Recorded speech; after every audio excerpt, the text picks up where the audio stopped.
Привет всем! Вы на канале у Татьяны Инфо. Дорогие зрители, подписчики моего канала, в сегодняшнем видео я вам расскажу, как с помощью домашних средств избавиться от кашля.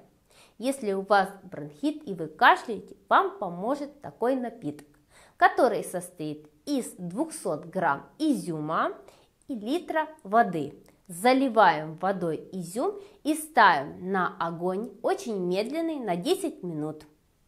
Прошло 10 минут, выключаем огонь, напиток готов. Процеживаем через марлю и пьем 3 раза в день в теплом виде. За 2 дня вы заметите облегчение.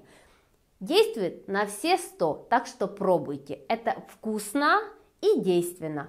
Понравился мой рецепт? Ставьте лайк, делитесь с друзьями, пишите комментарии. И до новых видео, и до новых встреч. Пока-пока!